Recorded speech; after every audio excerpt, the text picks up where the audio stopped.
Ya, pemirsa, kita bergabung dengan rekan Yulfitri Neza di Gedung Pengadilan Negeri Jakarta Pusat.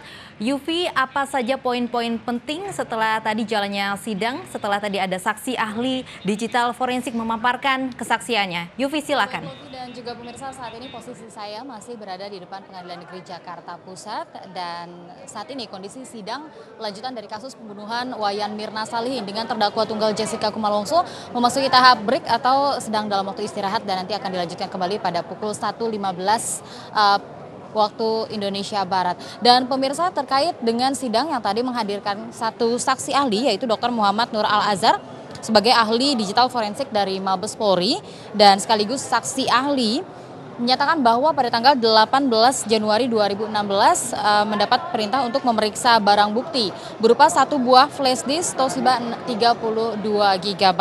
Dan kemudian dari barang bukti yang sudah diterima, kemudian dilakukan forensic imaging, ya dengan kata lain atau di cloning, dan ditemukan 29 file yang dicari, file untuk dipastikan file ini apakah sudah melalui proses editing atau tidak.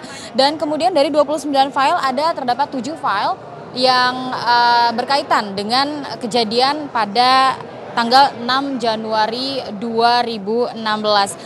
Dan pada saat dihadirkan, saksi juga mengatakan bahwa terdapat beberapa langkah atau metode yang digunakan untuk memastikan keaslian dari file yang diberikan tersebut.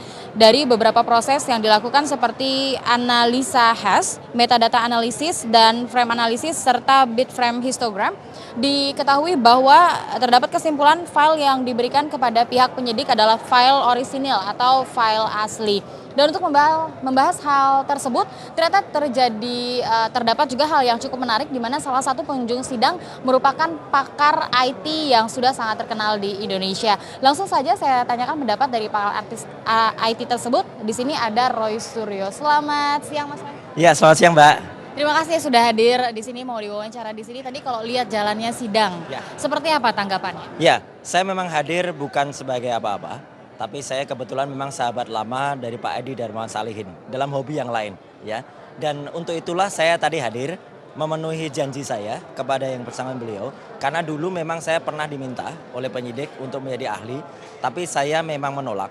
Kenapa? Menolak karena untuk justru menghormati sidang ini supaya tidak dibawa ke arah politis.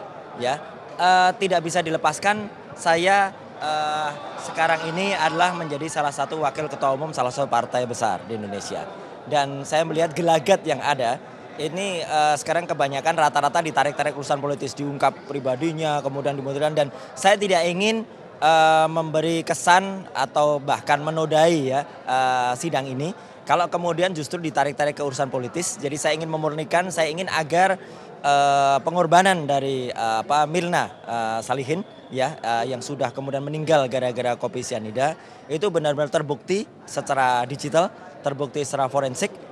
Makanya saya support datang untuk memberikan kekuatan juga, satu kepada keluarga, yang kedua kepada ahli yang ada ya, karena saya tadi melihat apa yang disampaikan oleh Pak AKBP Nur itu sudah sangat betul sekali ya. Beliau mengemukakan sejak awal ada 4 analisa yang dilakukan ya, analisa hash, metadata, kemudian frame, dan kemudian bitrate, itu sudah clear sekali. Dan kemudian pengunjung bisa melihat dengan mata awam tadi ya, bahwa selama ini di kamera 7 yang tidak kelihatan awalnya, istilah teknisnya pixelize ya, sangat kecil, itu kemudian bisa di zoom lebih kurang 32 kali sehingga bisa menjadi sangat jelas, dan kita bisa melihat gerakan yang sangat dahsyat ya kalau menurut saya ya. Dan itu signifikan sekali sebenarnya bagaimana kemudian ketika dalam posisi sendirian si Jessica ini kemudian sibuk sendiri merubah-rubah arah tutup back itu, dan itu sebenarnya tolong dilihat pada kesaksian sebelumnya yang mana dia bilang ketika kopi datang itu back konon katanya ada di belakang, tapi ternyata tadi kita lihat ada di depan. Jadi sebenarnya tadi bukti tadi sudah sangat jelas, sangat gamblang menggambarkan kondisi yang ada pada Cafe Olivier pada saat itu, dan CCTV adalah yang ditunggu ya. Jadi saya sekaligus memberikan appreciate kepada ahli IT tadi ya, Pak AKBP Nur ini. Semoga hakim benar-benar mempertimbangkan kesaksiannya dan tidak perlu, sebenarnya saya tadi melihat agak agak aneh. Tidak perlu kemudian beliau ditanya soal-soal pendapat yang lain ya. Cukup memastikan CCTV ini adalah tanpa rekayasa, itu sudah sangat sahih dan ini adalah digital evidence yang sangat akurat. Baik. Terkait dengan digital evidence yang dinilai sangat akurat begitu ya. Sementara tadi kita lihat gambarnya sendiri setelah di zoom masih terdapat pixel-pixel berupa pixel dan di sana ada istilah pixel movement. Sebenarnya sejauh mana sih pixel movement ini bisa dibuktikan begitu kalau ini mengarahkan kepada gerakan-gerakan Jessica yang mencurigakan bahkan diduga untuk menaruh racun ke kopi tersebut. Begini, jadi faktanya adalah kopi itu dalam kondisi masih murni ketika ditaruh di meja nomor 54. Oke. Faktanya juga Jessica terlihat bergerak. Inilah yang disebut pixel movement. Karena yang ada pada frame tadi mungkin harus dijelaskan tadi oleh ahli bahwa dalam satu frame digital ya itu terdapat dalam 1 detik itu terdapat 25 frame. Itu untuk mode PAL. PAL itu adalah Phase Alternating by Line yang digunakan oleh TV kita. Kalau NTSC, National Television System Committee, itu 1 detik itu 30 frame. PAL itu 25 frame per second, tetapi gambarnya 625 lines. Kalau NTSC itu 525. Yang jelas gini, ada gerakan. Itu yang paling penting. Jadi kalau tidak ada gerakan Jessica, kopi itu tidak akan berubah. Insya Allah nanti saya terus terang sebenarnya sudah lihat yang lebih detail lagi ya. Jadi memang ada begitu ya yang lebih detail lagi yang belum diperlihatkan. Yang lebih detail lagi adalah berubahnya warna kopi. Baik. Ya, kalau gerakan maksimal yang bisa tampilkan. Teknologi itu juga punya keterbatasan, Mbak. Pemirsa mungkin bisa juga melihat kalau dalam film, misalnya dalam Enemy of the States gitu ya, itu bisa misalnya satu gambar itu seolah-olah dari dimensi dari utara digeser bisa dilihat dari selatan gitu ya. Itu hanya ada di film. Ya, tapi kalau ini tadi apa yang dilakukan Pak Noh itu saya melihat itu sudah maksimal. Sebenarnya ada yang bisa dilakukan, ada saksi ahli lain namanya Christopher yang saya tahu yang juga sebenarnya akan dihadirkan, apakah dihadirkan atau tidak, itu nanti bisa kemudian juga menunjukkan hal ketika warna kopi itu berubah. Jadi dari situ sebenarnya sudah bisa kelihatan kenapa berubah kopinya. Kenapa kemudian karena ada pixel movement. Ada gerakan yang kenapa disebut pixel movement?